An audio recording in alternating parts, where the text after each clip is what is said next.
लेकिन सुधांशु जी, जो एक एलिगेशन बीजेपी के ऊपर सिर्फ आम आदमी पार्टी नहीं, पूरा का पूरा विपक्ष लगा सारे लोग जो पटना के अंदर जिसको ये घृणा भाव से कह रहे हैं कि अरे तो सारे भ्रष्टाचारी एकजुट हो गए थे।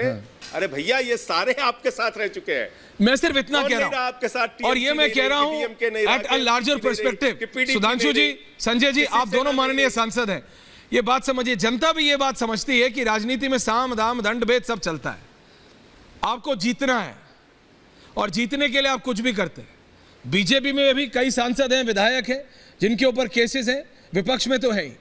तो किसी का कुर्ता साफ नहीं है, बेदाग तो नहीं है। सुधांशु जी, तो जब आपको जरूरत पड़ी लिया, क्या जो शिवसेना के सांसद आए थे या फिर जो विधायक आए एकनाथ शिंदे के साथ, उनके ऊपर केसेस नहीं थे?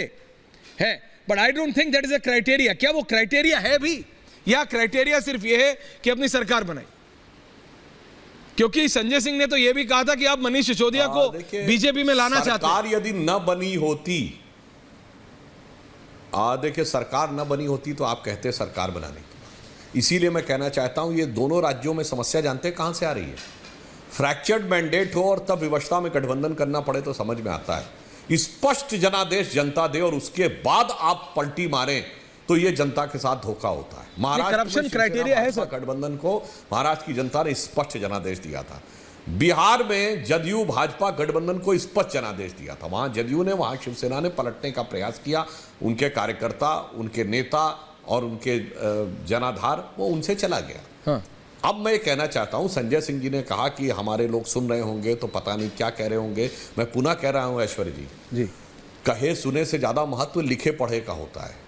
अरे आपके आदर्श पितृ पुरुष अन्ना हजारे जी क्या सिर धुनते होंगे बैठकर, जब उन्हें लगता होगा लालू जी के आगे पटना में जाके साष्टांग दंडवत हो गए। बिल्कुल सुधांशु जी, नई राजनीति लेकिन मैं पूछ रहा हूं आपसे, गुनाहगारों के आम आदमी पार्टी तो कांग्रेस से हाथ मिलाने को तैयार थी। और अब ये उन्होंने तो चिट्ठी, मैं बिल्कुल रोकता नहीं हूं आप दोनों को, लेकिन एक बस सवाल है, करप्शन जिस पे प्रधानमंत्री मोदी ने कहा है ना खाऊंगा ना खाने दूंगा, जीरो टॉलरेंस टुवर्ड्स करप्शन, आपने किया भी, एक्शन भी लिया, लेकिन क्या जब दूसरी पार्टी से नेता आते हैं उस समय corruption is not an issue? बातों का जवाब दे रहा हूं जी प्लीज। इसलिए मैं इसी बिंदु पे आ रहा हूं।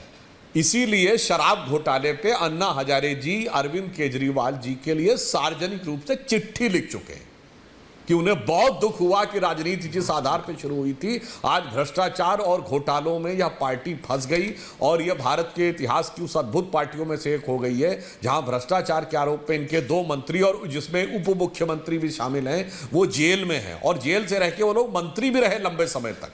सत्येंद्र जैन लंबे समय तक मंत्री रहे।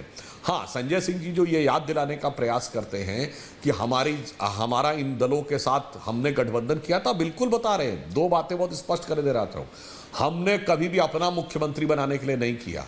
याद करिए, हमारे 105 विधायक हैं महाराष्ट्र में, मुख्यमंत्री हमारा नहीं है। हमने जम्मू कश्मीर में गठबंधन किया, मुख्यमंत्री हमारा नहीं था। उत्तर प्रदेश की आप भी याद करिए, 67 सीटें बसपा की, 178 भारतीय जनता पार्टी की, मुख्यमंत्री उनका बनाया। जेडीएस के साथ कर्नाटक में 84 सीटें हमारी, 40 जेडीएस की, मुख्यमंत्री उनका बनाया। जदयू समता पार्टी के साथ पहली बार गठबंधन किया, 7 सीटें समता पार्टी की, 42 भाजपा की। पूरे लालू प्रसाद यादव जी के कार्यकाल नेता प्रतिपक्ष भाजपा का, हमने नीतीश कुमार जी को बनाया। इसलिए हम कह रहे हैं कि हमने अपनी कीमत पर दूसरों को आगे बढ़ाने का कार्य किया था। अब हम कोई सवाल नहीं कर रहे हैं सुधांशु, जो आप ये कहने का जी, वो करप्शन वाला साहब। Thank you. हाँ जी, हाँ, मैं उसी पॉइंट पे आ रहा हूं। करप्शन के विषय के ऊपर हमने बहुत स्पष्ट किया, यदि हमारी नजर में किसी व्यक्ति के ऊपर करप्शन का संदेह है तो जांच यथावत चलेगी। आज तक एक केस बता दे जिसमें हमने जांच विड्रॉ कर ली हो या केस खत्म कर दिया हो। हमारा काम है संदेह करना और वो कोर्ट के सामने रख देना, लेकिन अपने साथ जोड़ने में कोई दिक्कत नहीं है। क्या है, परंतु इनके जमाने में तो केसेस विड्रॉ हुए। और एक मिनट ऐश्वर्य जी, एक और बात कहूं जी, इनके जमाने में केस विड्रॉ हुए भ्रष्टाचारियों पे ही नहीं, अपराधियों पर ही नहीं, आतंकवादियों तक से केस विड्रॉ किए गए। आतंकवादियों से केस विड्रॉ किए गए। उत्तर प्रदेश में बनारस, लखनऊ और फैजाबाद की कचहरी में धमाके करने वाले आतंकवादियों पे कोर्ट ने हस्तक्षेप किया, तब उनके केस रुके। अन्यथा ये तो अपराधी, आतंकवादी, भ्रष्टाचारी सबको करे दे रहे थे। इसलिए ये अंतर है।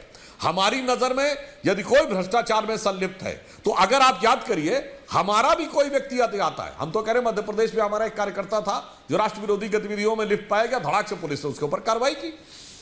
इसलिए हम इस मामले में बहुत स्पष्ट है, मोदी जी बहुत ही स्पष्ट है कि कार्रवाई अगर कोई भी चीज होगी तो कार्रवाई यथावत होगी। इन लोगों की तरह नहीं कि एकदम 360 मैं आपका पॉइंट समझ गया। तो संजय जी वो कह रहे हैं भाई कार्रवाई चलती रहेगी, लेकिन जो आ रहा है आने दो। अचानक उनके आगे साष्टांग दंडवत हो जाते हैं। हाँ, ये अभी आपने आचार्य जी हम और स्पष्ट कर देते हैं। सही लाइन पकड़ी का नहीं वो क्लियर कर रहे हैं, वो क्लियर कर रहे हैं कि भाई मतलब इन्वेस्टिगेशन होती रहेगी। हाँ हम स्पष्ट हो गई बात उनकी। कुछ ऐड करना चाह रहे हैं, उसके बाद वापस आ रहा हूं आपके पास। शांति से ज्यादा लोग नहीं है। अच्छा नहीं उनको एक लाइन करने दीजिए फिर जी, एक लाइन ऐड कर दूंगा। देखिए हमारा बहुत स्पष्ट मंतव्य है, हमारी केंद्र में स्पष्ट बहुमत की सरकार है, हमें वहां सरकार चलाने के लिए किसी की दरकार नहीं है। जिन राज्यों की आप बात कर रहे हैं वहां भी हमारी स्पष्ट बहुमत की सरकार है, तो फिर क्यों? मगर ये इसलिए हम सत्ता के लिए कोई बात कर रहे हैं, इसका कोई तर्क नहीं बनता। ये सत्ता के लिए कर रहे हैं भाई, ये सब जाके एक हो रहे हैं कि मोदी जी को हराओ ताकि सत्ता में अपनी बंदर बांट पाओ। यहां पे लड़ाई दिख रही है और ये सब वो हैं जो 2014 से पहले एक पार्टी बता दें, आम आदमी पार्टी को छोड़ के, क्योंकि ये तो 2013 में ही बनी थी पार्टी, एक पार्टी बता दें जिसके किसी न किसी नेता ने 2014 से पहले भ्रष्टाचार के आरोप में कोर्ट कचहरी या एजेंसियों के चक्कर न काटे हों। मैं अपनी बात वापस ले लूंगा, संजय जी से पूछता हूं, जो पटना में इकट्ठा हुआ।